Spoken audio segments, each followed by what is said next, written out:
this afternoon. It's a pleasure to share some time with you. Um, we pretty much set a gold standard for how we were going to assist people with the description of this. So I hope that we can come at least within earshot of that or close. It is a stressful world. It's a stressful time. This morning's news is talking about hacking into our infrastructure by Russia and other things, and into private industry as well. So, and then personal things, and of course, the pandemic. So many people don't have food on the table, and or they have no employment, and it's very, very precarious. And we have the holidays greeting us also. So with that in mind, I suggest everybody pour themselves a glass of wine because the Dharma talk will go better. And then a second glass of wine is permitted, but not a third, because then you'll just turn it off and put on party music and say, I'll come back in a couple of weeks. So that was supposed to be my stand-up humor, and I hope I got a smile from all of you.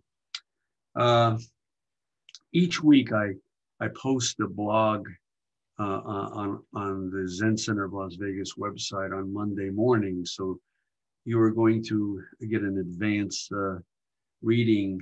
They're usually not too long. And I want to do that now before we do a short sit.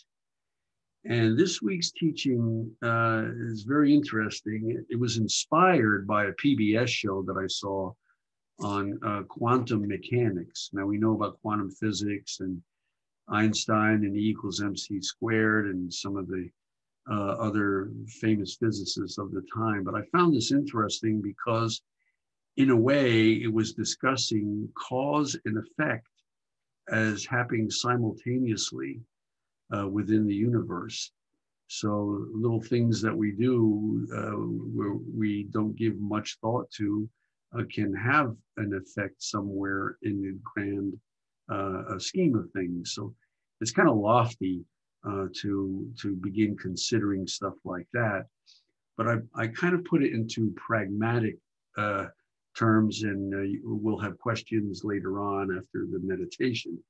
So let me read that. It says, Zen Master Seung Sahn, my teacher, often said that the most important thing to be mindful of in this life is keeping your life direction clear. We can study sutras for years and absorb teachings intellectually, but to what avail if our family relationships, habits, and thought processes control our life in every movement? Throughout any given day, how much of your experience is governed by responses to situations and circumstances? These responses, please look at them closely. At their root is an accumulation of ideas and concepts you have imposed upon yourself throughout your life by your judgments and opinions. Juxtapose that with the amount of time in your day when you can honestly say you are free and at rest. In all probability, very little. The time spent navigating the ocean of your ego with its nonstop self-concerns may actually encompass your whole day. Your body is an energy field. If you were to increase the magnification up to the power of an ordinary microscope, nothing would appear as solid.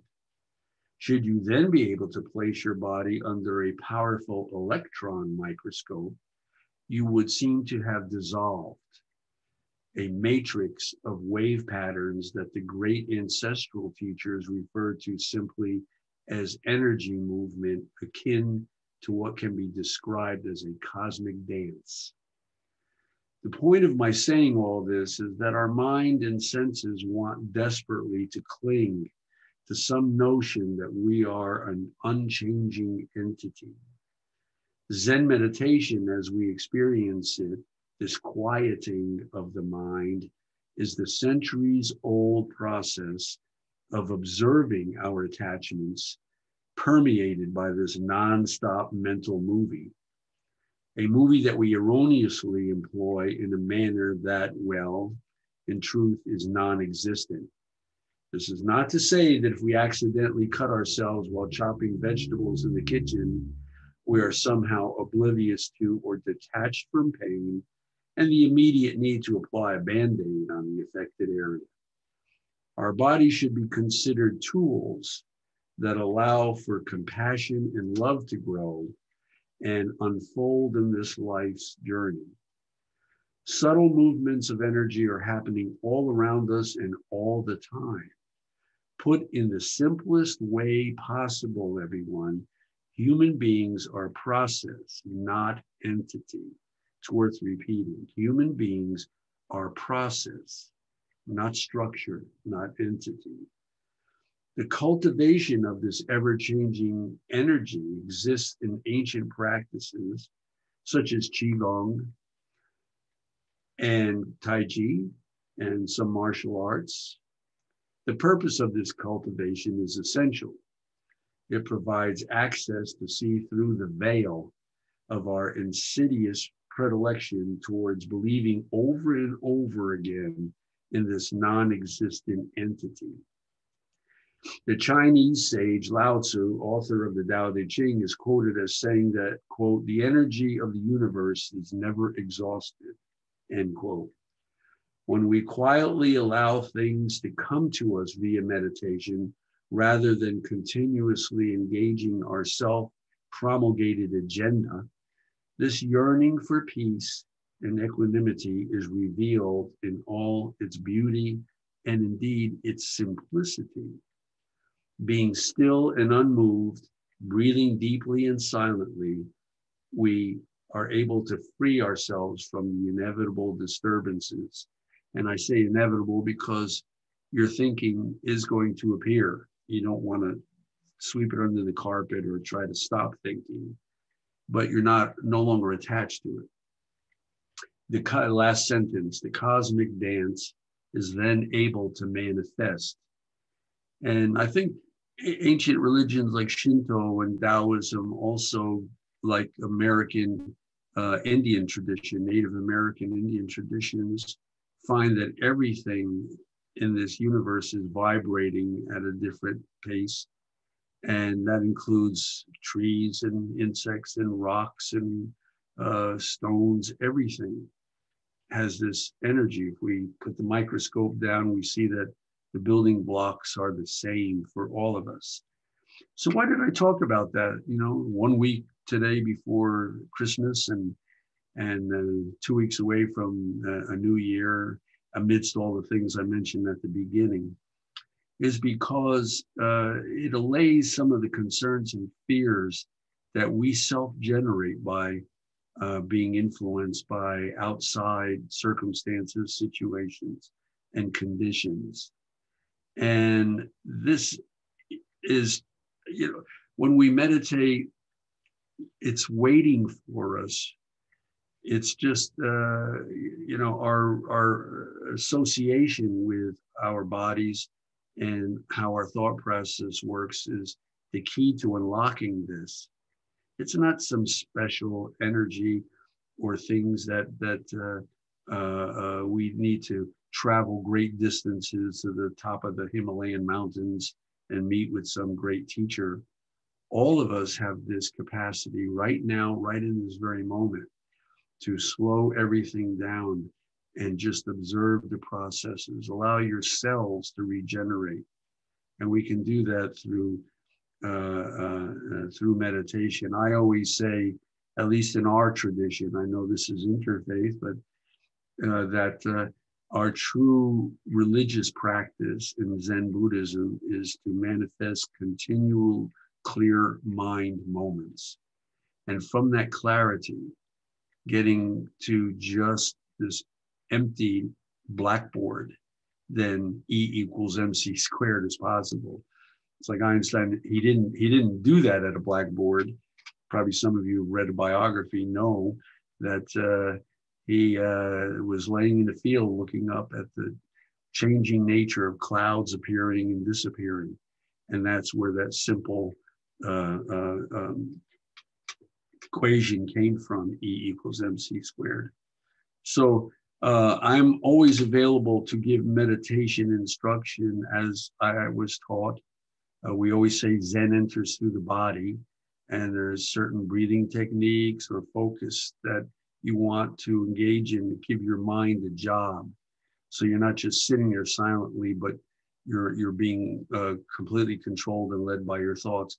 We won't do that today, but I'm always available at any distance to assist someone who wants to learn the process by which, as the ad for this bi-monthly meditation thing will attest to, that amidst all this anxiety, we can still be perfectly calm and at peace with our everyday world, our situation, even in the midst of these anxieties. So we will sit short round. This is a Chukpi, and I'm going to hit this 3 times, and we will do just a short 15-minute together meditation, and then Geneva will take any questions that you might have. She's the host. So here we go.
right. Thank you so much. So now we're going to open it up if anyone has any questions, either about Zen Master Ji Heng's Dharma talk or just about Zen practice in general. If there's anything that you would like to know. I did put in the chat a link to the Zen Center of Las Vegas's website, which has all of his weekly blogs archived, and the email address to contact if you'd like to participate in their virtual Zen practice, which is every Sunday at 9 a.m. Pacific, 12 p.m. Eastern. So you can just, if you send an email to zencenteroflasvegas@gmail.com, we can get you registered for that and get you the Zoom link. So just open it up. If you have a question, feel free to unmute yourself, or if you'd like to put it in the chat, I can moderate it.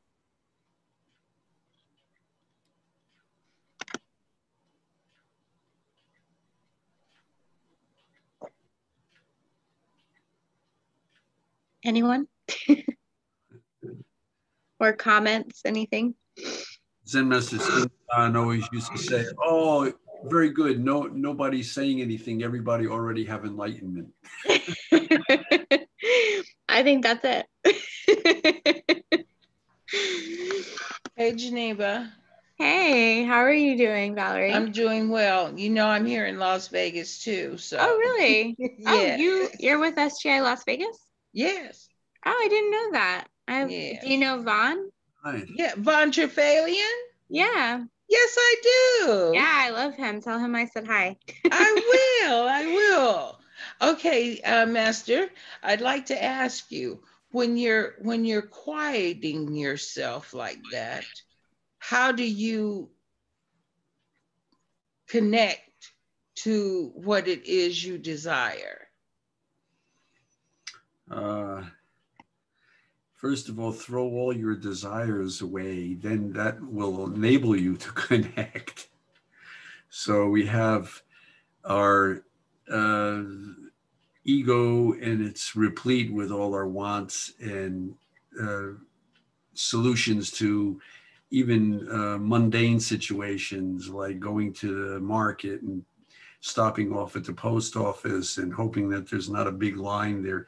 It can get from very mundane to having a large, and if I, Valerie, if I hear you correctly, it's more like an aspiration, you know, like we can aspire to have more equanimity and peace in our lives.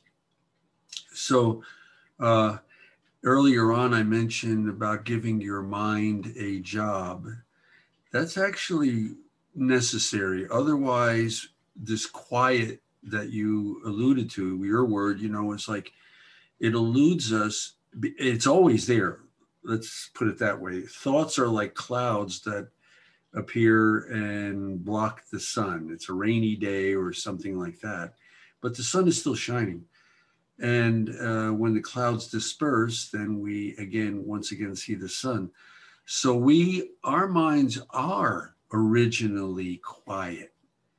That seems to be like a dichotomy that most individuals find hard to digest. Our minds already are quiet. It's like an EKG, or I don't like that one analogy particularly well. What is it when, that when they're looking for earthquakes and stuff? What is that? Somebody, that connection, the device. The Richter scale. Well, what's the seismograph? Seismograph. That's the one that I was trying to think of. Yeah, seismograph. So think of it that way. And when nothing is happening, that's our original mind.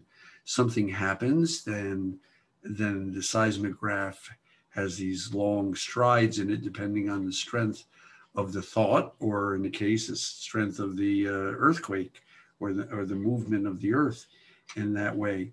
So originally, we are this, we come from emptiness, return to emptiness is an interesting saying in Buddhism. And it's talking about this not making anything. So so aspiration rather than attachment is a good word, you know, a way or a way of approaching this and looking at it. Okay, so we sit with all the things that are appearing, but we don't attach to the thinking. Let the thinking come. The sixth ancestor, Huineng, said, I have lots of thoughts all day long, as do all of us. So it's not a suppression or trying to sweep it under the carpet. But underneath that veil of the thinking is this quietness. And then if we don't allow ourselves to engage in this mental movie where you have a thought, then that leads to a second thought and a third thought. And before you know it, only a few seconds have gone by and you're in this complete imagination world. So catch it right away. In Asia and Japan especially, they call it Nen, N-E-N. So an original Nen, a thought, is not being lost in your thinking. It's fine. Let the thought appear. Look at it, see it, but don't dress it up. Don't entertain it. Thich Nhat Hanh was famous for saying, it's like having your front door open and your back door open. So when a thought, and that's analogous to our mind. So something comes in the front door and it just goes straight through your mind and out the back door. We don't serve it tea. That's what he used to say. You know, I love that comment. So we have that way, and a way to anchor ourselves is there are time-honored techniques, breath being one of them. I mentioned Qigong earlier, but breathing in slow and then long, slow exhalation. Try to work with that in your day-to-day affairs as well. You don't have to make it super long, but you know, work towards like maybe an 8-second exhalation. And then I just mentioned him, Thich Nhat Hanh talked about deep listening. And deep listening is like when we're meditating, usually, of the 5 skandhas or doors of perception, seeing, hearing, tasting, touching, and smelling, well, we're looking down at one spot. So that's seeing.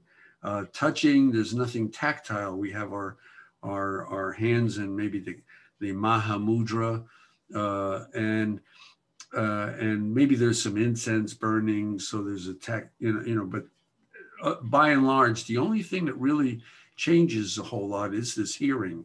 We can hear the traffic outside, or if a window's open, the breeze in the trees or bird sounds, and that is always changing. So that's a good place to put our attention, because we see the impermanence of everything in this world. Everything is appearing, lasting for a short period of time, then disappears. Even galaxies in our mind, like the black hole, you know. So we get this just flow, this dance that I talked about. And we all can practice this. It's a cosmic dance when we don't attach to anything. We just go with the flow of what's appearing. You'll still get everything done. You know, in the Tao Te Ching, it says, you know, you get to the point where everything gets done, yet you're somehow not engaged with all of it. You're not letting it pull you around and manipulate you, your life situations, circumstances, situations, and conditions, because out of that also comes judgment, right? We start liking and disliking, and we get this opposites thing going in our minds, which create, again, more friction. So I hope I answered the question. Did I? You can respond to that. She left. No. No, she's still there. Valerie, was that? Did I help? Yeah. Help You know, but you spoke of aspiration instead of desire. But what are you aspiring to? To these continuous moments of clarity, clear mind. When I mentioned Einstein at the beginning in my talk, I said that E = MC² came not at a blackboard at Princeton University, but laying in the field, looking up at the sky with this complete clear mind. If you're a concert pianist, traveling around playing Rachmaninoff with various orchestras, you spend a lot of time with your scales and warm-ups and getting limber. But when it comes time to play, you just play. So physicists, they go through a lot of training and they examine things. So that's, I think, the difference between aspiration and attachment is just seeing where we get caught, and then, jettisoning that component, that clinging, and then just being open to circumstances as they appear. Dogen Zenji said, when we go chasing after things, he was 12th century Soto Zen master in Japan. He said, when we chase after things is when we get in trouble. But when we allow everything just to come to us and we greet it without, measuring it or, liking it more, disliking things, getting our own ego involvement in it, but just allow it to appear. Then it's like Thich Nhat Hanh, it just comes in the front door. We maybe have to give attention to it. Like in my talk, I said, if you cut yourself while chopping vegetables, you need to stop chopping vegetables and go and get a Band-Aid and wash the cut and then maybe come back. So things interrupt our life. It's not just like some kind of bliss thing. We all live in this world. We all have to put gas in the car, pay our bills, and attend to walking the dog and all sorts of other things, buying Christmas presents. So you do it though within the framework of this dance, because essentially everything in this whole world, the building blocks of this whole world, if you have a powerful enough microscope, it just becomes, it zeroes out. We are process and not entity. So don't cling to any aspect of it. Just allow your life to flow. That's what I meant by aspiration. Otherwise, we wouldn't be here. Even you wouldn't have come here today if there were not aspiration to somehow bring more meaning to your life. And in my teacher, Zen Master Seung Sahn, when I was young, I was in my 30s, and I heard him first say, "No meaning is great meaning." I was in shock. It's like, what the hell could he be talking about? What does he mean? No meaning is great meaning. Because we attach meaning. But when we just go with this flow, like the river, the proverbial river, we can come up with all sorts of, analogous statements to that effect. We all know what I'm saying here. But we just flow with the energy that's appearing for us in that moment. Then we're able to more accurately address the thing. I'm not a big fan, of sports, but I do watch, and especially like, basketball, some of these players like Michael Jordan and others, it was like ballet to me. They don't think about how they're going to do it. Whoever's defending them, and they do something, just very creative right on the spot, and behind the back passes and all sorts of things. It's an amazing thing to watch, but they practiced their shots every day and did everything. So you don't just go with the flow like helter skelter, whatever appears. Otherwise we're derelict in our function as human beings. All of us, maybe you're trained in medicine or you're trained in some other academia world discipline. And we put time in there so that we can use what we like to do, what we love to do. We can take that and then help this world with it. And that's also aspiration. How do we help this world? Buddha said this world is an ocean of suffering. And our four great vows say that sentient beings are numberless. We vow to assist all of them in any way. Bodhidharma, 5th century in China, said that his family tradition is simply, how may I help you? So we find that sweet spot of great love, great compassion, and we use it throughout the day in all of our encounters and endeavors. It could be something as simple as you can notice by the expression of the checker's face at the supermarket. It's been a long day, maybe a little bit of pain, maybe carpal tunnel as is common there. And so just in your conversation, just while you're paying, you talk, and how are you? You're getting ready for the holidays, a nice smile. And it's exponential in a way that it can help someone, just a simple act like that, bringing loving kindness into a situation where you intuit that maybe this person could hear a nice comment. So that's my way of saying the difference between, what I mentioned by aspiration. Thank you. We have a couple questions in the chat, actually. The first one, what is the purpose of bowing before and after the meditation? When we bow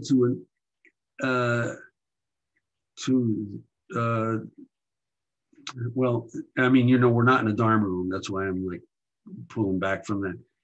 So a bow is just, you're bowing to yourself, and you're bowing to this same clear nature that is the person across from you.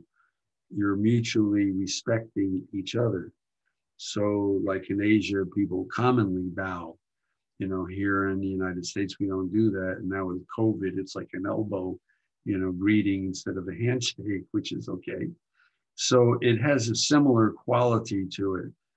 We bow to our cushion often before we sit for meditation. It's a respect for our environment and for the fact that we are alive and that we have this opportunity. It's been said in this discipline of Buddhism that being, there's four great things that we could be blessed with. One is being born into a human body. Okay, then we have it. Then the second one is being exposed to the Dharma, meaning being exposed to a teaching. And believe me, we don't have a corner on this. It could come through Judaism, Christianity. You find this focus and this discipline, and it resonates in your heart. So find some teaching. Then maybe be lucky enough to find a clear-eyed teacher, one who, isn't asking you for large donations, on TV every Sunday morning. There was one recently, I think maybe most of you heard about it. God came to him and he needed a $52 million jet. And so keep those donations coming, because God spoke to him and he must have this jet so he could fly around different cities and do sermons. I don't know about that. But so we bow to the cushion because we have this opportunity, and we, out of respect, we also treat others as we would like to be treated. So we respect all human beings, and we don't attach to situations and conditions where we proffer judgment on somebody. So at least that's the way I approach bowing.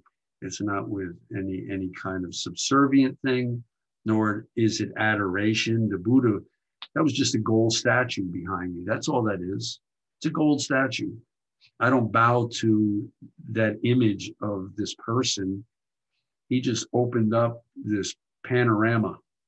It was like, if you like jazz, it was like a McCoy Tyner arpeggio. Just the whole tonal spectrum was available to you to improvise on. And of course, Stravinsky and Debussy and Bartók did the same thing in their symphonies. So it's bowing to that, it's bowing to the potential that is in all of us.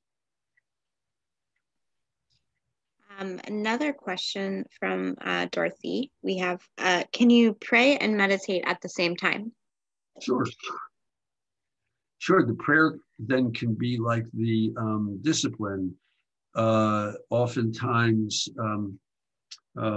in our quantum school of Zen, people will ask for special consideration for people who have stage 4 cancer, for instance, or for the family, for someone who died and the family, the spouse of that person who's deceased. And so we recognize ourselves in all of those situations, the impermanence of life and the changing nature of everything. And we pray because we see ourselves there. And it's another yet act of compassion. So some people in Buddhism, they'll have, I don't have it right now in front of me. Where are they? Yeah, you can. So here's some beads. So, and then they call these mala, as a Buddhist word. But you can pray the rosary, or you can pray for individuals who are close to you that are having a tough go of it in some way or other while you're sitting there. And that is what I alluded to earlier when I said we have to give our mind a job, because if we don't, then we're just engaged in this mental movie. It just helter skelter, just moves out there into the cosmos, and we're not really meditating at all. We're actually lost in a daydream, sitting on a cushion or on a chair. So it's best to engage that. So yes, my answer to your question is unequivocally yes. Thank you. One last question in the chat, right? She's wondering if it is difficult for older adults to sit so rigidly for that duration of time. Oh yeah, well, I used to be able to sit in a cross-leg fashion for a number of years. Now, when I sat, when we all sat a little while ago, I was on what they call a seiza bench, which is meditation. It's almost like kneeling, but the bench is a little bit curved like this. Here I have it here. So I don't know, it's show and tell. And you could see how this isn't even, otherwise it would be coming down a little bit like here to be even. So it puts you at a little bit of an angle when you're sitting, cushion on top. A chair is perfectly accessible also. The main thing you want to remember is don't lean against the back of a chair, and try to establish a tripod. What do I mean by tripod? Okay, your butt is sitting on the chair. Your 2 feet should be planted firmly on the floor. Now on the seiza bench, my butt's on the bench.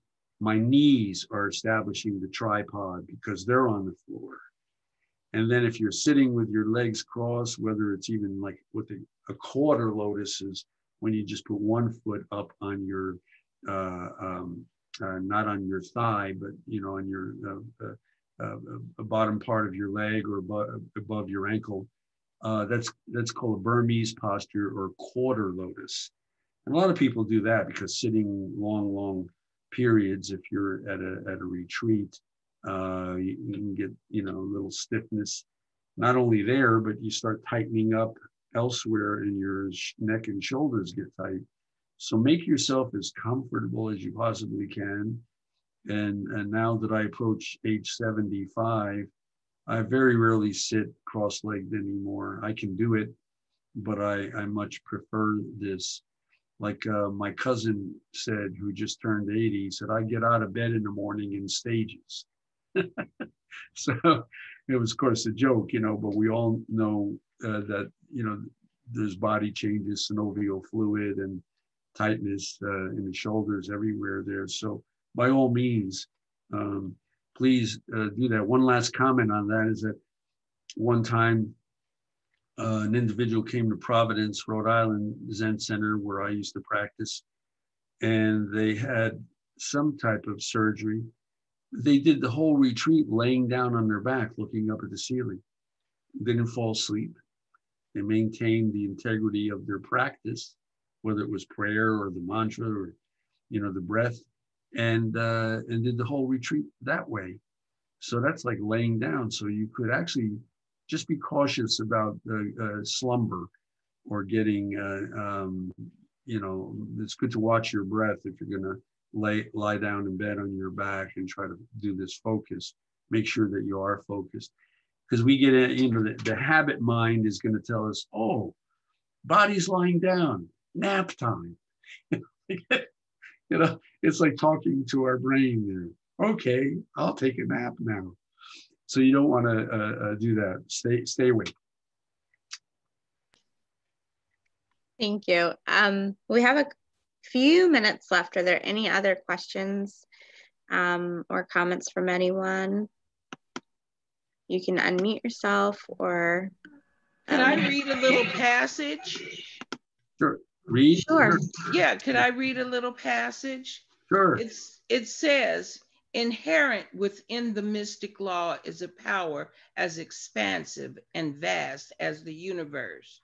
Therefore, even if one's life was previously as barren as a desert, through embracing the mystic of Myoho and chanting Daimoku, he will be nourished and revitalized as a result of his Ichinin's connection with the great universe itself. Very nice. I don't have comment. That was very nice. Anybody else have a comment about the reading? It's beautifully stated.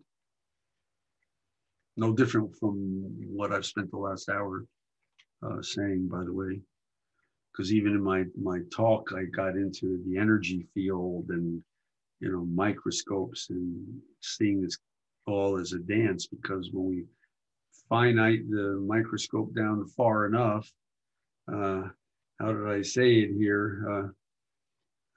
You would, under an electron microscope, you would seem to have dissolved a matrix of wave patterns that the great ancestral teachers referred to simply as energy movement, akin to what can be described as a cosmic dance. So the mistake that we all lean towards is establishing this self entity. And when the further we can remove ourselves from that identity, the closer we get to what Valerie just read.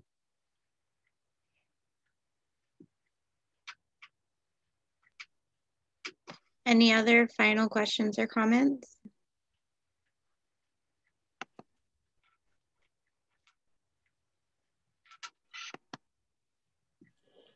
I just wanted to say that it was a beautiful day to meditate because it is so clear outside. And although we're going inward, we're also letting everything flow through us on the outside. So the clarity outside and just the beauty of nature really helps. So thank you so much for this great afternoon. And you're welcome. Thank you for being here and sharing your practice and your wisdom with us. Yes, thank you everyone for joining us, and I seeing lots of gratitude coming through in the comments. There are no more questions. Zen Master Jihang, do you have any final closing words to leave everyone with? already talked too much. enough talk until tomorrow, I think. Okay, well, if anyone wants to join the Zen Center of Las Vegas virtual practice on Sunday, and again, it's at 9 a.m. Pacific, 12 p.m. Eastern, and you can email zencenteroflasvegas@gmail.com, or you can contact me if that's easier for you, and I'll make sure that we get the Zoom link over to you. And we hope that you'll join us again next month. It's going to be every third Friday at the same time, same place. The last comment was that you asked, Sundays are similar to what we did today. So about this, it never exceeds an hour. It never exceeds 1 hour. So please, you know, if you're up to it, and you have the time, Geneva already told you how you can do that, and it'd be welcome to see you all.